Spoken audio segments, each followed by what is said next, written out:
Il existe une vitamine que ton cerveau utilise pour produire les neurotransmetteurs de la mémoire, pour protéger les gaines des neurones contre la dégénérescence, pour réduire les niveaux d'une substance toxique qui a été trouvée en concentration élevée dans le sang de presque tous les patients atteints d'Alzheimer, et pour ralentir de manière mesurable la perte de volume cérébral liée à l'âge.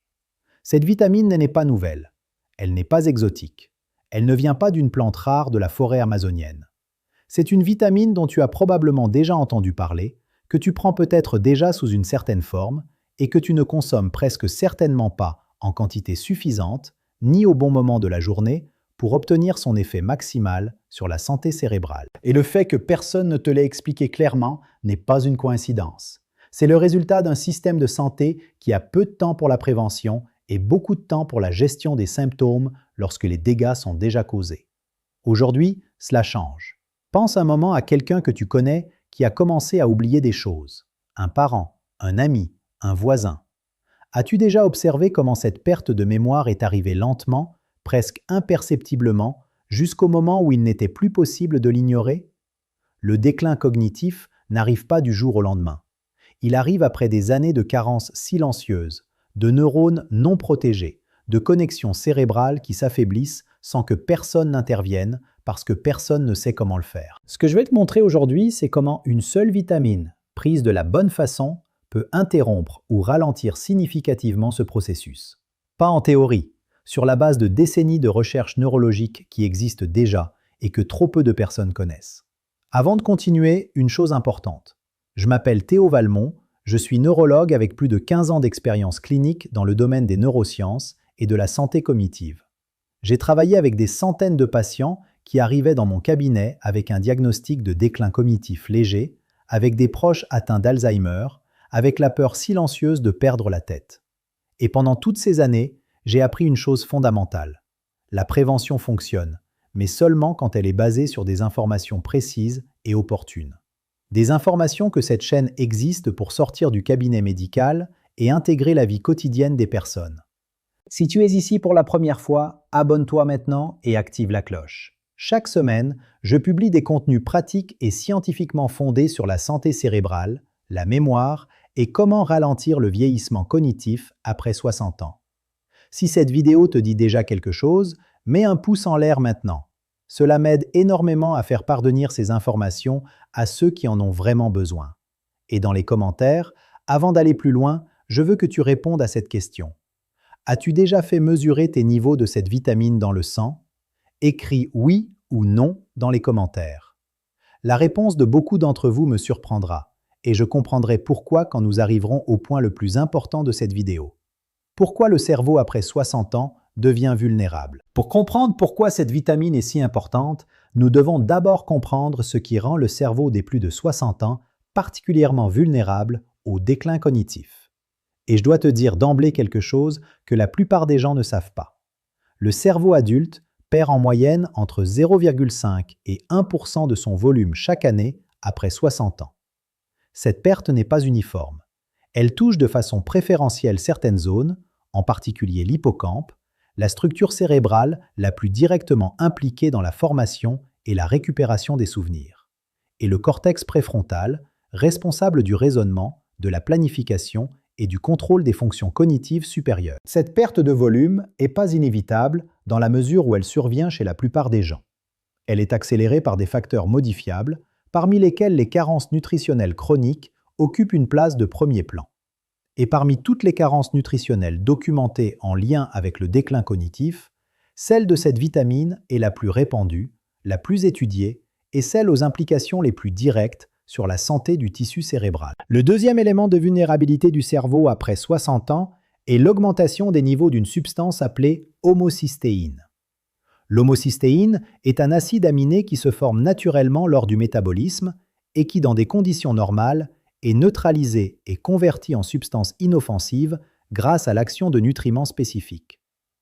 Quand ces nutriments manquent, l'homocystéine s'accumule dans le sang et le tissu cérébral où elle exerce une action neurotoxique directe.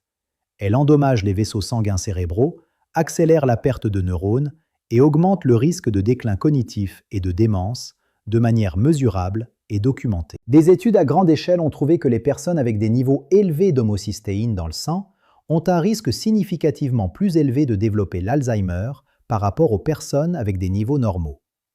Et la vitamine dont nous allons parler aujourd'hui est l'un des principaux outils que le corps utilise pour maintenir l'homocystéine sous contrôle. La vitamine que ton cerveau attend, la vitamine B12. La vitamine numéro 1 pour arrêter le déclin cognitif et protéger le cerveau de l'Alzheimer est la vitamine B12, également connue sous le nom de cobalamine. Et je sais déjà ce que tu penses. La B12, je connais déjà, j'en ai entendu parler. Mais je te demande de rester avec moi pour les prochaines minutes, parce que ce que la plupart des gens savent sur la B12 est fragmentaire, incomplet et souvent trompeur par rapport à ce que la recherche neurologique a découvert sur son rôle spécifique dans la protection du cerveau. La vitamine B12 n'est pas simplement une vitamine contre la fatigue ou pour les nerfs, comme elle est souvent présentée. C'est une molécule essentielle pour au moins 3 mécanismes cérébraux fondamentaux qui deviennent critiques après 60 ans. Le premier mécanisme est la production de myéline. La myéline est la gaine protectrice qui recouvre les fibres nerveuses, les prolongements des neurones à travers lesquels voyagent les signaux cérébraux. Tu peux l'imaginer comme l'isolant plastique qui recouvre les fils électriques. Quand cette gaine est intacte, les signaux nerveux voyagent rapidement et efficacement. Quand elle se détériore, la transmission ralentit, se distord et devient inefficace. La vitamine B12 est indispensable pour la synthèse et le maintien de la myéline.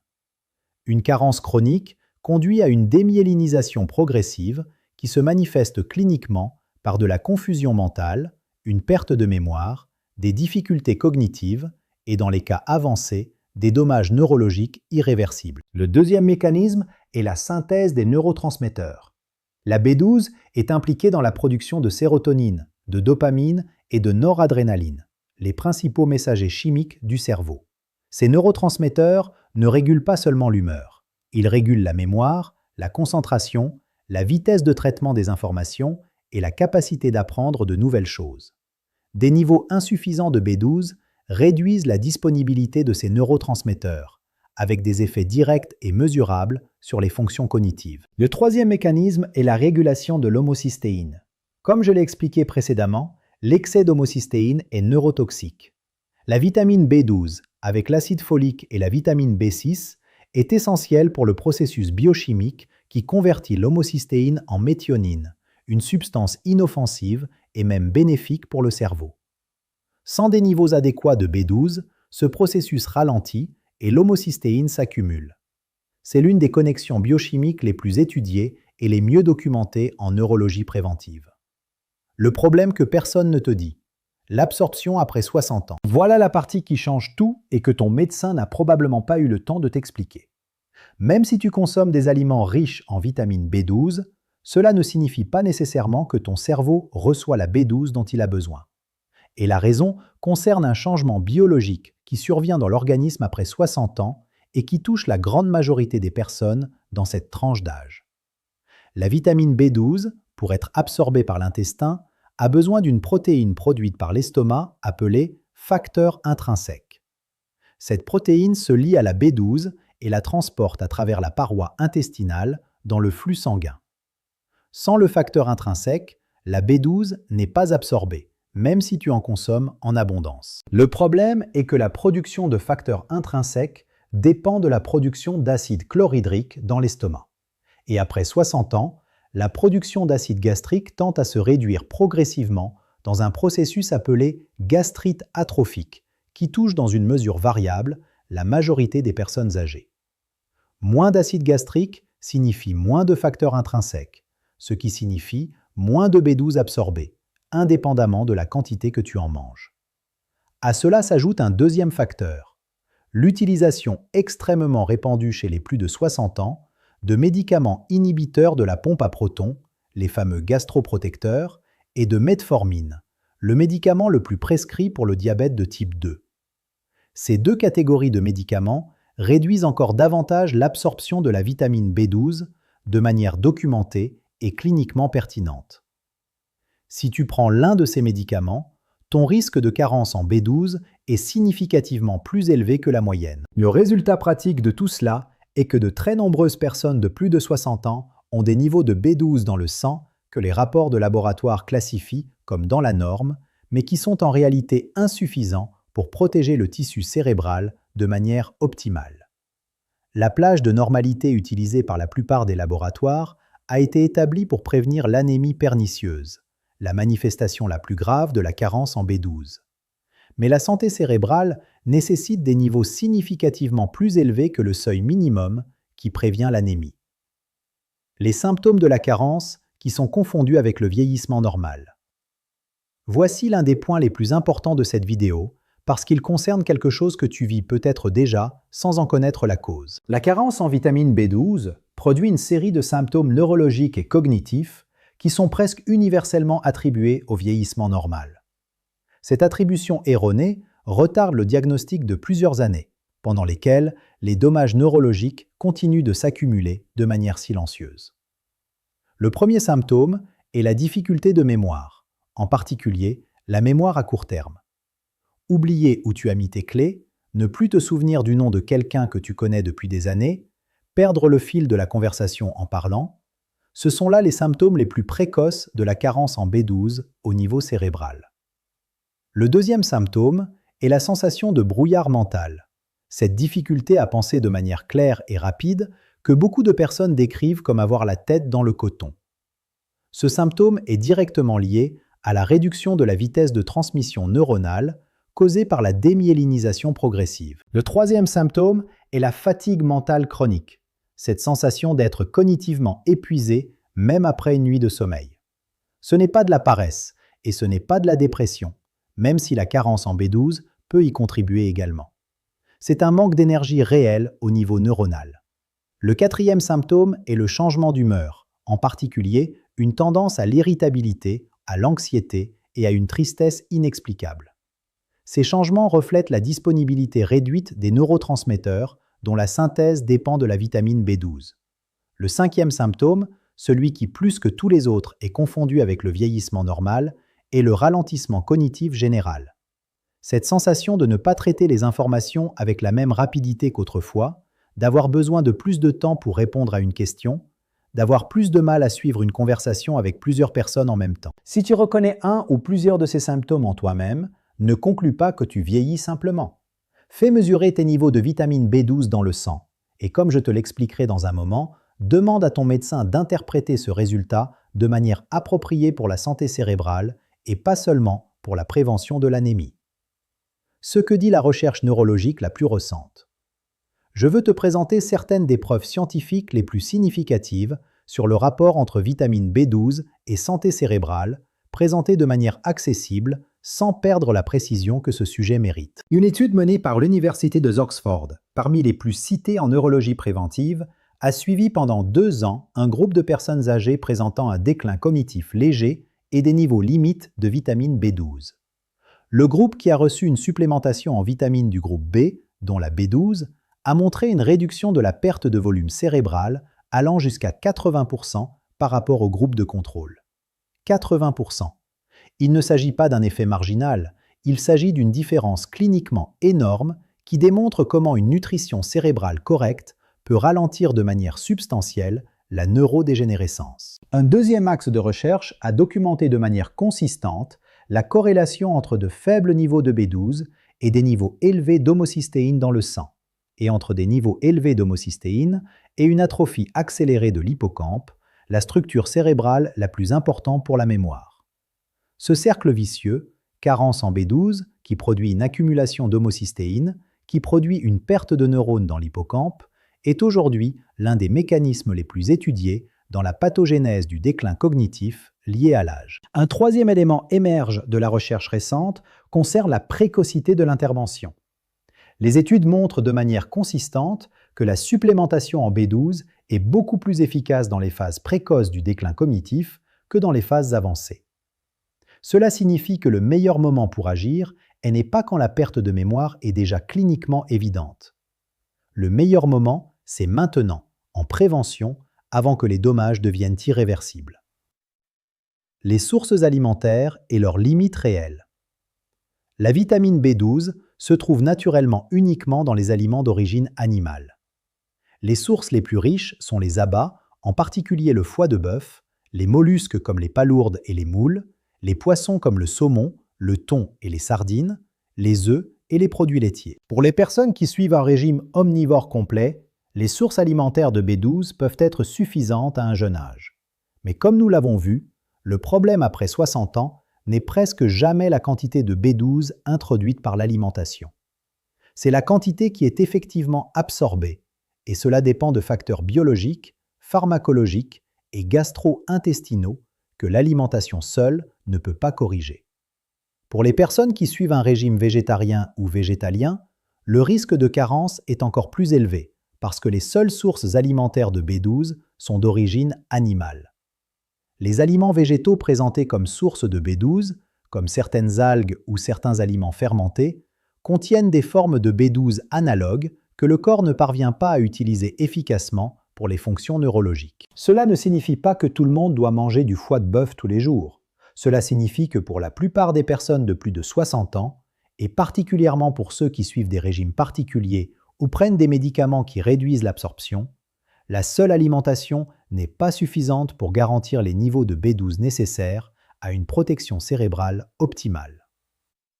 Comment supplémenter la vitamine B12 de la bonne façon? Arrivé à ce point, la question pratique qui se pose est comment supplémenter la vitamine B12 de manière efficace pour la santé cérébrale?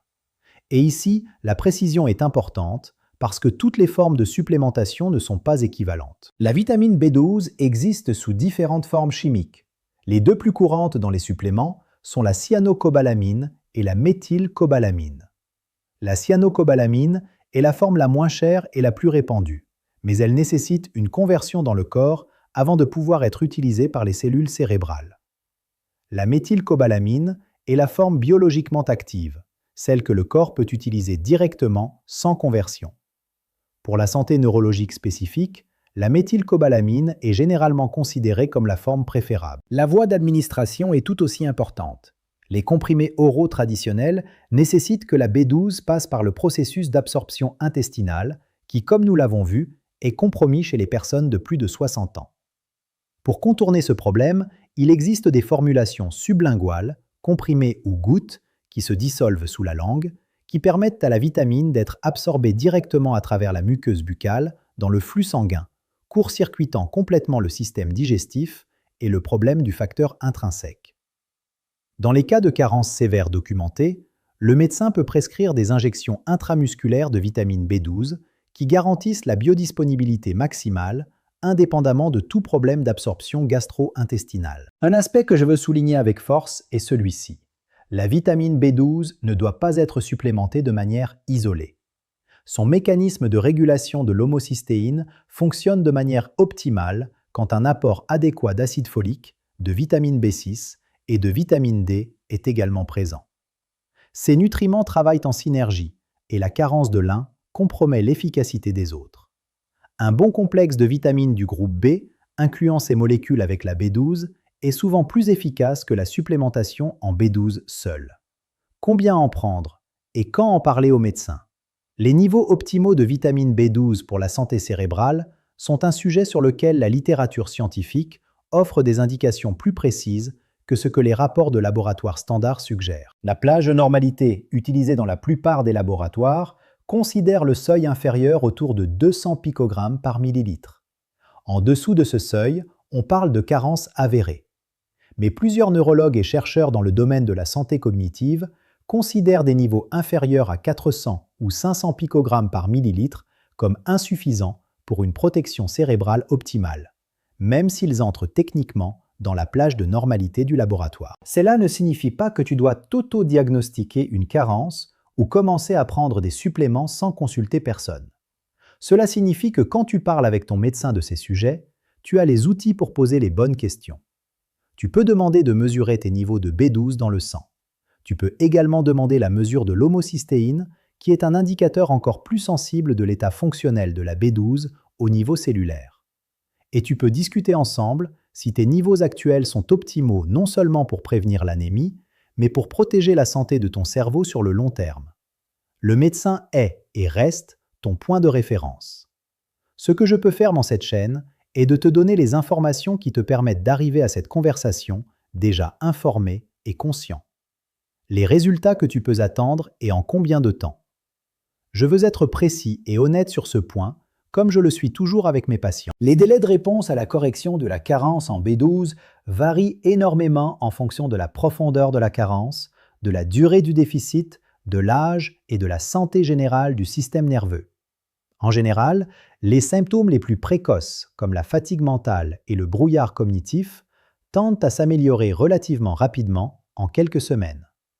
Les symptômes plus liés à la démyélinisation et à la perte de volume cérébral nécessitent des mois de supplémentation constante pour montrer des améliorations mesurables. Ce que la recherche montre avec consistance est que le ralentissement de la perte de volume cérébral est l'un des effets les plus documentés et les plus robustes de la correction de la carence en B12 chez les personnes de plus de 60 ans. Nous ne parlons pas de faire repousser les neurones perdus. Nous parlons de ralentir significativement le rythme auquel ceux qui existent se perdent et de protéger la fonction de ceux qui restent. C'est de la prévention, c'est de la protection.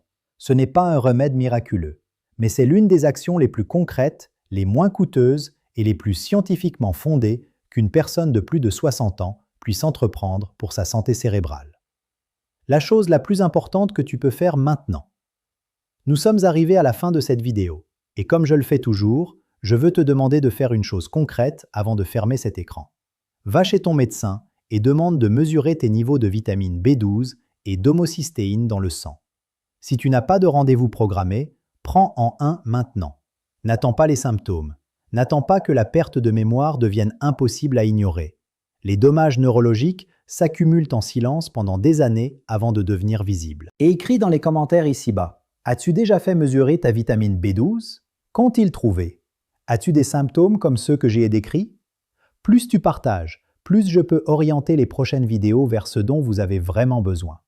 Si cette vidéo t'a apporté quelque chose d'utile, partage-la avec quelqu'un que tu aimes et qui pourrait en avoir besoin. Un parent, un frère, un ami qui se plaint d'oublier des choses. Tu pourrais faire quelque chose de concret pour sa santé avec un geste très simple. Abonne-toi à la chaîne si tu ne l'as pas encore fait et active la cloche.